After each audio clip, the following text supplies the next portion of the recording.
Since 2017, Phil has been inviting viewers along for his outdoor adventures on his YouTube channel, Hike Slam. His videos offer an inside look at everything from solo camping in remote forests to the ins and outs of prepping for multi-day hikes and choosing reliable gear. Basically, a complete guide for anyone who loves the outdoors. The night before Thanksgiving in 2021, Phil set out for an overnight trek on the Appalachian Trail, not far from his place in Virginia. The first part felt like any other hike, but soon he started noticing something strange. Bits of trash scattered along the path, some with handwritten messages that looked like song lyrics.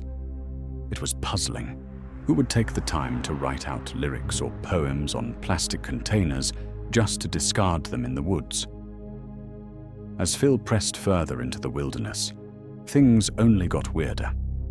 When he neared his campsite, he stumbled across a new batch of unsettling notes. The mystery was just beginning.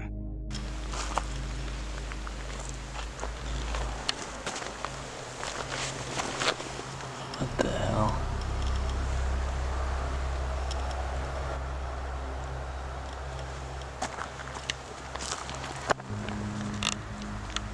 Some of the notes looked like cryptic poems. Others veered into full-blown conspiracy theories, mentions of undercover federal agents, secret missions, and shadowy figures in the trees. A few read more like diary entries, bits of someone's life story spilled across snack wrappers and plastic bottles. Whether the same person who wrote them was also responsible for what Phil found next was impossible to say. But the odds didn't exactly scream coincidence. Right next to the notes was a dead duck, not a decoy, a real, recently deceased duck. And unless ducks had suddenly taken up poetry, it was safe to assume someone had put it there on purpose. As Phil stood there processing this bizarre scene, he spotted a tarp and the glow of a dying campfire about 20 yards off. Someone was, or had been, camped nearby. Probably the kind of person who brings poultry to the woods for reasons that don't involve dinner. Phil, exercising the kind of judgment you hope all solo hikers possess, gave the campsite a wide berth and quietly continued up the trail toward the nearest shelter. Luckily, the rest of Phil's hike to the new shelter was much calmer. Once he arrived, he set up camp, built a fire, and finally got to relax with his dinner, far from the unsettling notes he'd discovered earlier. Later that night, after darkness had settled in, Phil wandered into the shelter to check out the camp log, curious to read the messages and stories left by other hikers. That's when things took another chilling turn. Shelter log here. I hang out by the fire. Almost every shelter on the Appalachian Trail has a shelter log where people write in their trail names and what's going on. They can write whatever they want in there. So it's kind of cool tradition here. So let's see what this one says. Little engine, back section. Hiking again finally. Great day on the AT. This was in August. Huh. Someone left some PBRs here, I guess. It's nice and little trail magic. Some comics and writing and stuff. Alright, let's see what's happened recently. Holy crap. Wait a second. Hold on, I'm gonna adjust the camera here. This writing looks almost exactly like the writing that was on that garbage a couple of miles from here. Despite the fact that Phil's current shelter is over 2 miles away and on the complete opposite side of the road from his earlier discovery, the handwriting in the camp log is a perfect match for what he found on those notes and trash containers. Because apparently, this mysterious individual has nothing better to do than hike around, leaving creepy messages in multiple locations. This coincidence is unsettling enough on its own, but things get significantly worse when Phil actually starts reading what this person has written in the logbook. Let's see if this makes any sense. Sorry if the lighting's bad. I'm just gonna see what it says. Cleaned the outhouse. Picked up trash. Collected wood for others. See Charlie Daniels' Simple Man lyrics, which I used in 2013 Facebook post. And note the rope I found with the silicone sealant can 2 miles south of that. I left it on a stump. In 2018, while I was incarcerated at the Okaloosa County Jail. What the heck?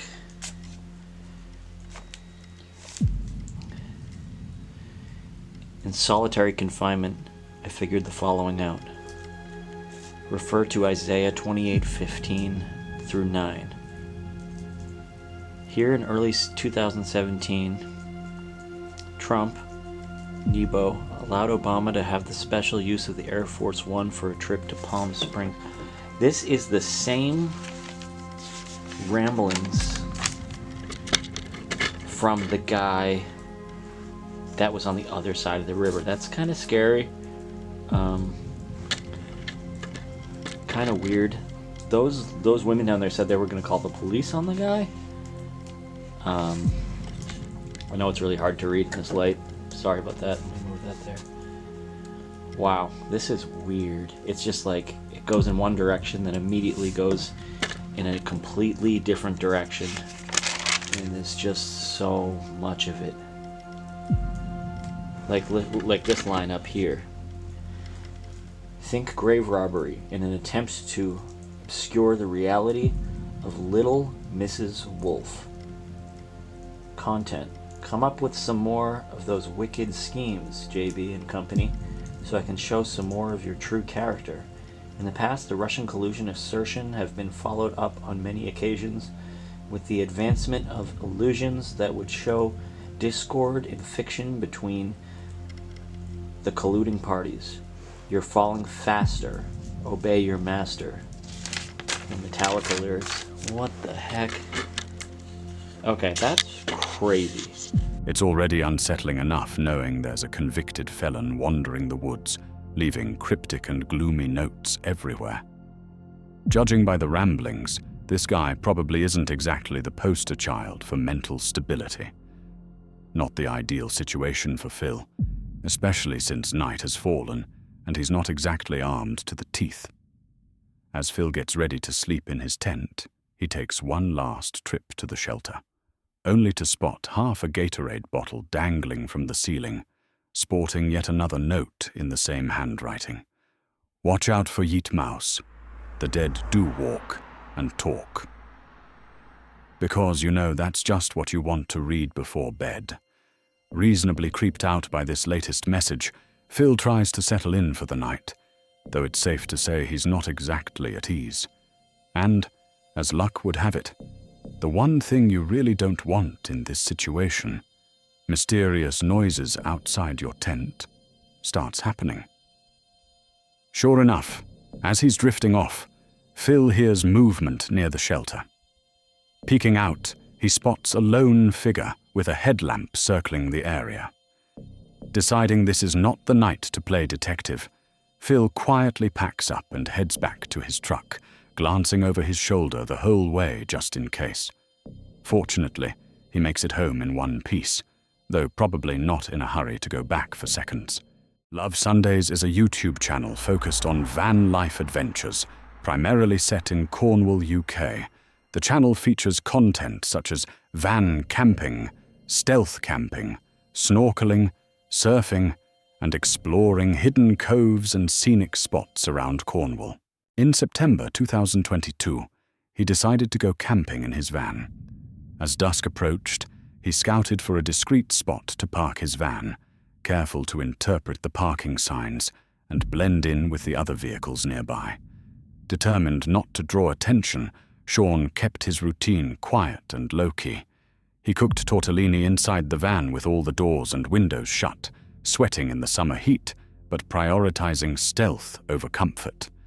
To avoid being noticed, he even took his dinner outside, wandering away from the van to eat in peace, blending in with the evening scenery.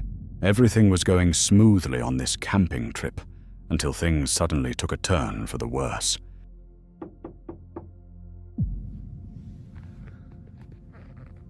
I just heard something outside.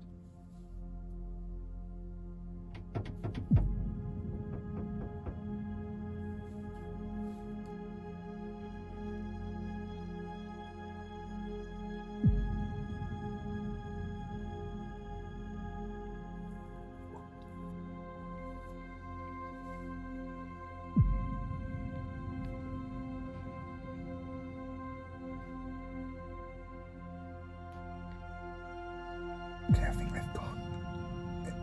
They literally tried to get in the van. It wasn't just a knocking, they were trying the handle. Let me check outside.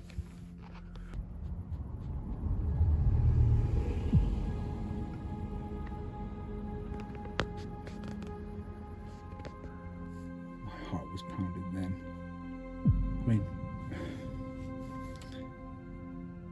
they were either trying to move me on or trying to break into the van. Either way, not pleasant. Someone had not only knocked, but tried to open the door. Sean's nerves were on edge as he listened for more sounds, clutching a metal pole for reassurance. Whether it was someone trying to move him on or an attempted break-in, the experience left him shaken and sleepless. Morning brought relief and a bit of irony. While Sean had spent the night trying to be invisible, other campers nearby were openly popping their roofs and making themselves at home. It was then he realized, maybe the real secret to stealth camping is just acting like you belong. And if anyone does try to break into your van, hopefully they're just looking for a good tortellini recipe.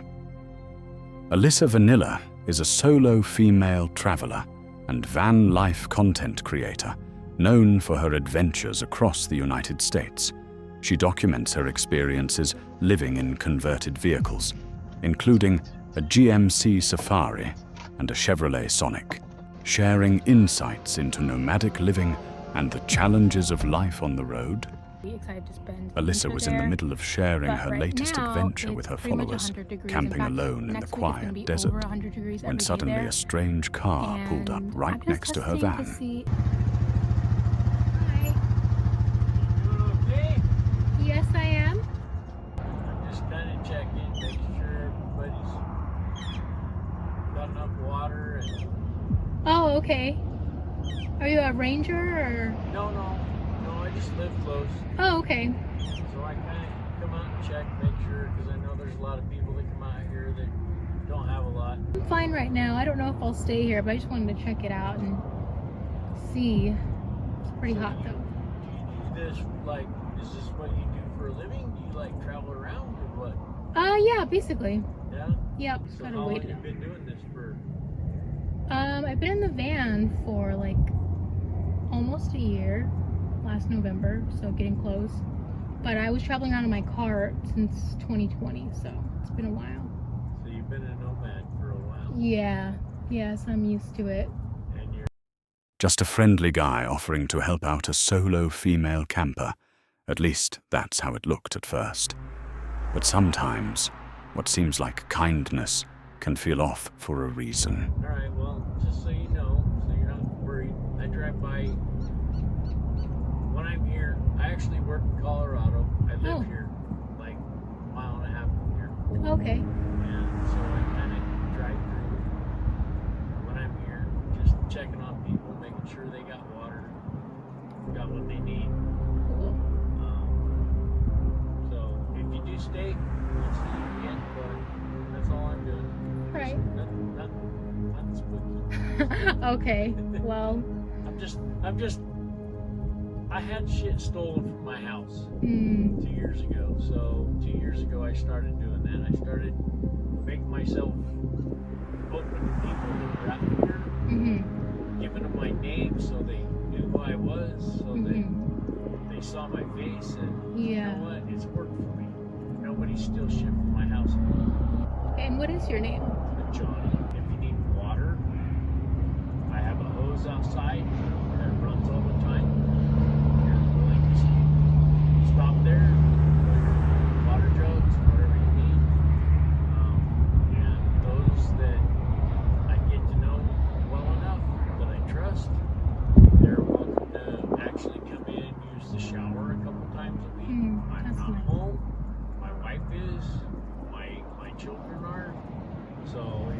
shower?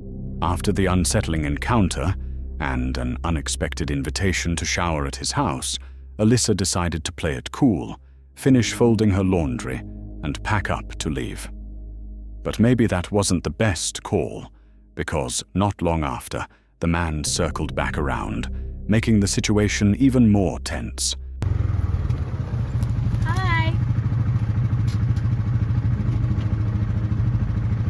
Hey, Hi.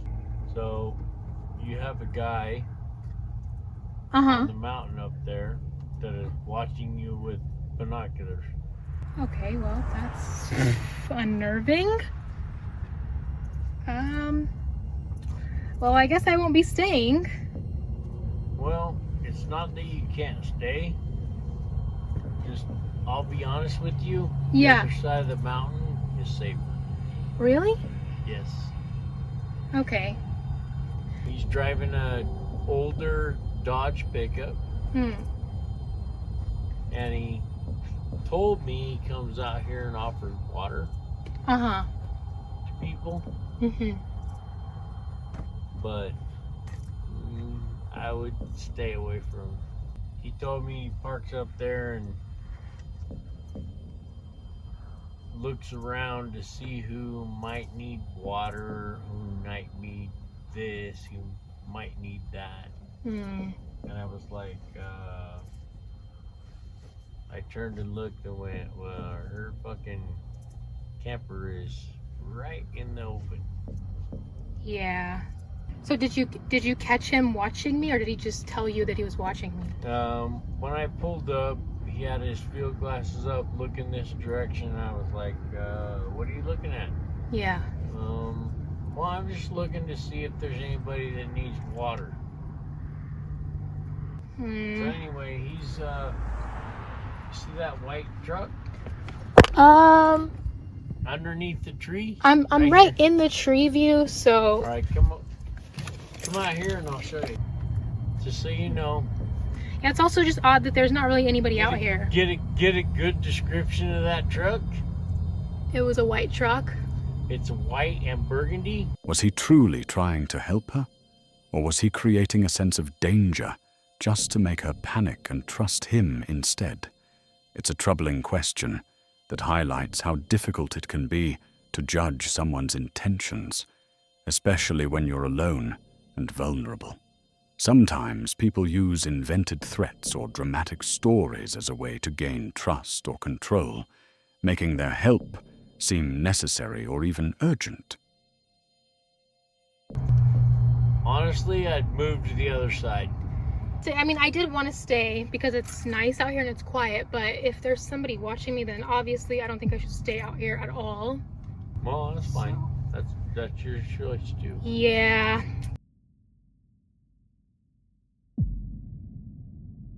That's really sucks. It was really nice out here, but well, at least I got to put my laundry away.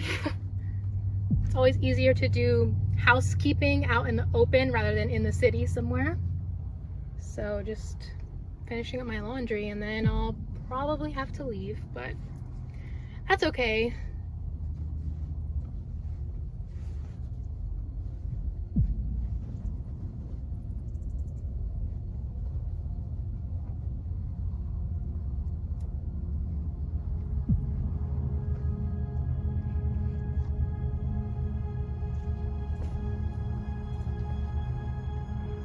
Do you need anything? No. Okay. No.